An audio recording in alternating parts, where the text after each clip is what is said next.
Hi friends, welcome to Rekha's kitchen. இன்றைக்கி நாம் ரொம்ப டேஸ்ட்டாக சூப்பராக முட்டை பப்ஸ் எப்படி செய்கிறதுன்னு பார்க்கலாம். வாங்க வீடியோக்குள்ளே போகலாம்.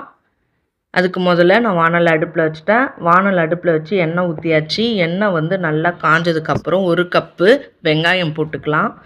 வெங்காயம் போட்டு நம்ம நல்லா வதக்கிக்கணும். அது கூட ஒரு பச்சை மிளகா போட்டுக்கலாம். பச்சை மிளகா போட்டு நம்ம நல்லா வதக்கிக்கிட்டு கருவேப்பிலை ஒரு கொத்து போட்டு நம்ம நல்லா வதக்கிக்கணும். இந்த அளவுக்கு நல்லா வதங்கினா போதுங்க. நல்லா வதக்கிக்கலாம். அது கூட ஒரு பிஞ்சளவு மஞ்சத்தூள் போட்டுக்கலாம். மஞ்சத்தூள் போட்டதுக்கப்புறம் நல்லா வதக்கிட்டு 1/2 டீஸ்பூன் கரம் மசாலா போட்டுக்கலாம். கரம் மசாலா போட்டு கொஞ்சம் நல்லா வதக்கிக்கலாம். அது கூட காரத்தூள் 1/2 டீஸ்பூன் போட்டு நம்ம நல்லா கலந்து விட்டுட்டு தேவையான அளவு உப்பு போட்டுக்கலாம். உப்பு போட்டு நல்லா கிண்டி விட்டுட்டு கொஞ்சமாக தண்ணி ஊற்றி நம்ம நல்லா கலந்து விட்டுக்கலாம். கலந்து விட்டு மிளகாத்தூள் வாசனைலாம் நல்லா போகணும். அது வரைக்கும் நம்ம கிண்டிக்கிட்டே இருப்போம். கட்டி ஆயிடுச்சு பாருங்கள் நல்லா. இப்போ கொத்தமல்லி தழை தூவி இறக்கிடலாம். இப்போ இறக்கியாச்சு. நான் 6 ப்ரெட் எடுத்து வச்சுருக்கேங்க. அந்த 6 ப்ரெட்டை ஓரங்கள் உள்ளதெல்லாம் நம்ம கட் பண்ணி எடுத்துக்கலாம். நான் எல்லாத்தையுமே இந்த மாதிரி கட் பண்ணி எடுத்துட்டேன். ஒரு தட்டு வச்சு இங்கே பாருங்கள், சப்பாத்தி கட்டை வச்சு நான் நல்லா தேய்ச்சிக்கிறேன் பாருங்கள். நல்லா சப்பையாகணும். அந்த அளவுக்கு நம்ம நல்லா தேய்ச்சிக்கணும். அப்போ தான் நம்ம மடிக்கிறதுக்கு ஈஸியாக இருக்கும். அதனால் நம்ம நல்லா இந்த மாதிரி தேய்ச்சி எடுத்துக்கணும்.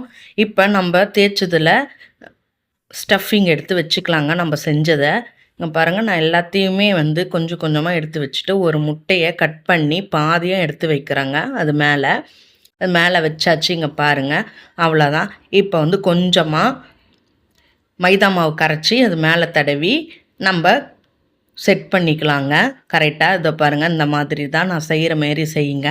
அதே போல் மறுபக்கமும் நம்ம அதே போல் பேஸ்ட்டு வச்சு நம்ம ஒட்டிக்கலாம். நல்லா பிரியாத அளவுக்கு நம்ம ஒட்டிக்கணும். மசாலாலாம் வெளியே வரக்கூடாது. அந்தமாரி நம்ம ஒட்டி எடுத்து வச்சுக்கணுங்க. இங்கே பாருங்கள், நான் ஒட்டிட்டேன். எவ்வளோ சூப்பராக ஒட்டி வச்சுருக்கேன் பாருங்கள். அவ்வளோதான். நான் எல்லாத்தையுமே அதே போல் ரெடி பண்ணிட்டேங்க. இப்போ எண்ணெய் நல்லா சூடாக இருக்குது. எண்ணெயில் போட்டு ஒன்றா போட்டு நம்ம பொரிச்சிக்கலாம். பொறுமையாக பொரிக்கணுங்க. ஏன்னா லோ ஃப்ளேமில் இருக்கணும். லோ ஃப்ளேமில் இருந்தால் தான் நம்ம பொறுமையாக திருப்பி போட்டு வேக வைக்கிறதுக்கு ஈஸியாக இருக்கும். ஹை ஃப்ளேமில் வச்சிங்கனாக்கா தீஞ்சு போயிடும். அதனால் பொறுமையாக வச்சு நம்ம செஞ்சுக்கிட்டே இருக்கணுங்க. இங்கே பாருங்கள், திருப்பி போட்டு தான் நான் எடுக்கிறேன். இங்கே பாருங்கள், எவ்வளோ சூப்பராக கோல்டன் ப்ரௌன் கலர் வந்துடுச்சு பார்த்திங்களா. அவ்வளோதான். நான் அதே போல் எடுத்து வச்சிட்டேன் ஒரு பிளேட்டில். எல்லாத்தையுமே செஞ்சு நான் ஒரு பிளேட்டில் எடுத்து வச்சிட்டேங்க. இப்போ நான் சேவ் பண்ணி காட்டுறேன் பாருங்கள். இங்கே பாருங்கள், நம்மளோட ப்ரெட்டு முட்டை பப்ஸு ரொம்ப டேஸ்ட்டாக சூப்பராக ரெடி ஆகிடுச்சு பாருங்கள். இப்போ நான் கட் பண்ணி காட்டுறேன் எப்படி இருக்குன்னு பாருங்கள்.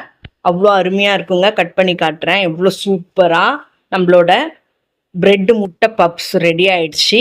இந்த வீடியோ உங்களுக்கு பிடிச்சிருந்தாக்கா லைக் பண்ணுங்கள், ஷேர் பண்ணுங்கள், கமெண்ட் பண்ணுங்கள். மறக்காமல் சப்ஸ்கிரைப் பண்ணுங்கள். தேங்க்யூ ஃபார் வாட்சிங்.